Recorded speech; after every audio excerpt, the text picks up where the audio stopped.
नमस्कार. सायलीने आता मनाशी पक्क केलेलं असतं की काही करून आपल्याला लवकरात लवकर घरच्यांची सगळ्यांची मनं जिंकायची आहेत आणि त्यासाठी सायली स्वतः प्रयत्न करणार असते. सायली कुसुमताईला म्हणत असते, कुसुमताई, उद्या सकाळी आई मार्केटमध्ये येतात, त्याच वेळेला मी त्यांना गाठेन आणि त्यांच्याशी बोलेन. तेव्हा कुसुमताई बोलते, सायली, मला एका गोष्टीचं खूपच बरं वाटलं, ते म्हणजे तू स्वतःहून हा निर्णय घेतलास. अर्जुन सरांनी एक पाऊल तुझ्या दिशेने टाकलेलं आहे. आता तू सुद्धा तुझ्या प्रेमासाठी, तुझ्या संसारासाठी धडपड करतेस, हे बघून मला खरंच खूपच आनंद झाला. तेव्हा मात्र सायलीला खूप आनंद होतो. सायली सकाळी सकाळी उठून कल्पनाला भेटण्यासाठी बाहेर निघतच असते. तेवढ्यात मधुभाऊ सायलीला म्हणतात, सायली, कुणीकडे निघालीस? तेव्हा सायली म्हणते, माझं खूप महत्वाचं काम आहे, त्यासाठी मी निघाले.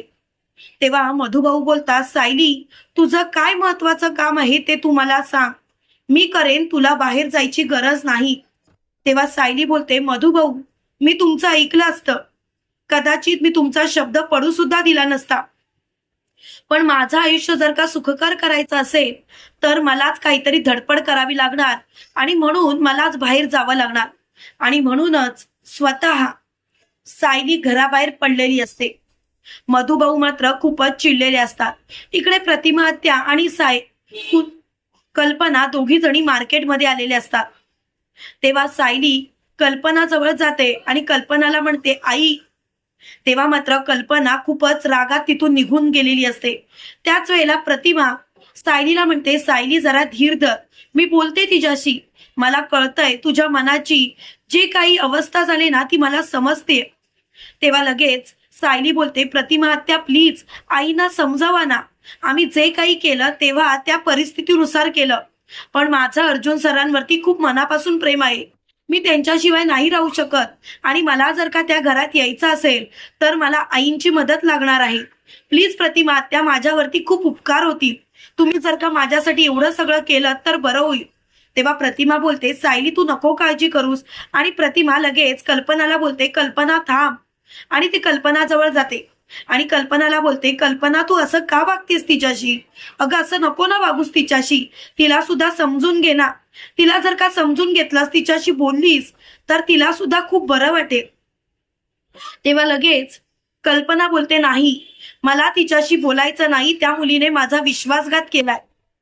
तेव्हा लगेच कल्पनाला प्रतिमा बोलते, तिने विश्वासघात केला? अगं तुझ्या मुलाने सुद्धा तुझा विश्वासघात केलाच, पण तरी सुद्धा तू तुझ्या मुलाला तुझ्या घरातच ठेवलंयस ना की घराबाहेर काढलंयस?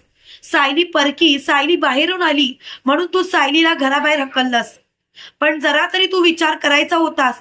तू तिला मुलगी मानत होतीस ना, पण तू मात्र तिच्या मनाचा विचार नाही केलास, तू मात्र स्वतःचा विचार केलास. असं का वागलीस तू? तेव्हा मात्र कल्पना चांगलीच गप्प बसलेली असते. त्याच वेळेला सायली कल्पना जवळ येते आणि कल्पनाला बोलते, आई, माझं ऐकून तरी घ्या. पण कल्पना मात्र पुढे जात असते. तेव्हा मात्र प्रतिमा कल्पनाचं थोबाड फोडते आणि कल्पनाला बोलते, कल्पना, बस कर. अगं तुझ्या घरासाठी तुलाच काहीतरी पाऊल उचलावं लागणार आहे, तू असं वागून कसं चालेल कल्पना? अगं जरा स्वतःच्या मनाला ओळख आणि विचार, डोळे बंद कर आणि बघ सून म्हणून कुणाचा चेहरा समोर येतोय ते.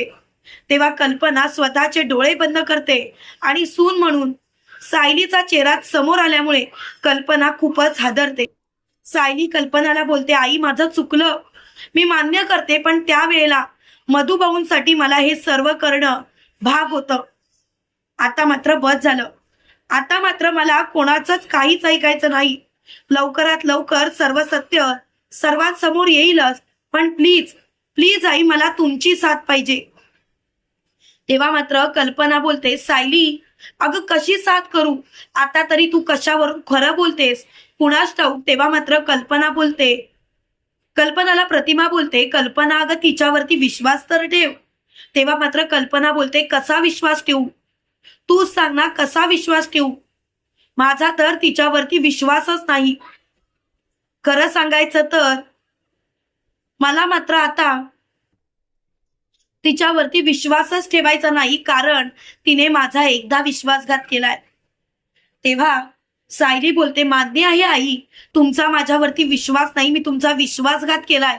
पण आई, तुम्ही स्वतःच्या मनाला विचारा, जर का मला प्रॉपर्टीची हाप असती किंवा तुमच्या घरात येऊन मला काही गोष्टी चोरून न्यायच्या असत्या तर मी तसा प्रयत्न केला असता. पण मला तसं काही करायचं नव्हतं. मला फक्त माझ्या वडिलांना जेलमधून बाहेर काढायचं होतं आणि त्यासाठी अर्जुन सरांनी जो माझ्या समोर जी डील ठेवली त्या डीलला मला हो म्हणावं लागलं. पण आई, मी खरंच सांगते, मी मनापासून तुम्हाला सर्वांना आपलं मानलंय. मी तुमच्यापासून नाही राहू शकत आई.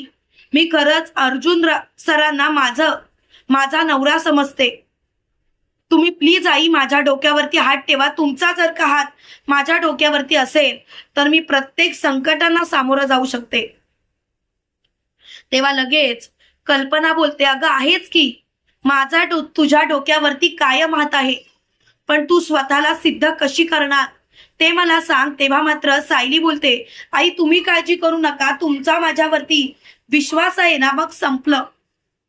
आता मात्र तुम्हाला काळजी करायची गरज नाही. आता सर्व गोष्टी लवकरच क्लिअर होणार आणि लवकरच सगळ्या गोष्टी सर्वांच्या समोर येणार. तेव्हा मात्र प्रतिमा त्या कल्पनाला बोलते, कल्पना मला खरंच बरं वाटलं की तू माझ्या शब्दावरती विश्वास ठेवलास आणि माझ्या शब्दाला महत्व दिलंस. मी कधीच ही गोष्ट विसरणार नाही कल्पना. मला आज खूप आनंद झालाय. तेव्हा मात्र कल्पना बोलते, खरं सांगायचं तर माझा अजून सुद्धा या गोष्टीवरती विश्वास नाही. मी सायलीला माफ केलंय. तेव्हा सायली कल्पनाला बोलते, आई तुमचा हा विश्वास मी अजिबात धुळीस मिळवणार नाही. तुमचा हा विश्वास मी जिंकूनच दाखवेन. तुमच्या घरात सून म्हणून मी येईन. आई, आता जी सून म्हणून तुमच्या घरात येईल ना, ती कायमची. तेव्हा मात्र प्रतिमाला खूपच बरं वाटलेलं असतं.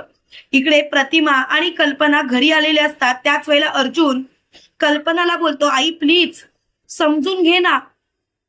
आई, तू जर का समजून घेतलंस तर बरं होईल.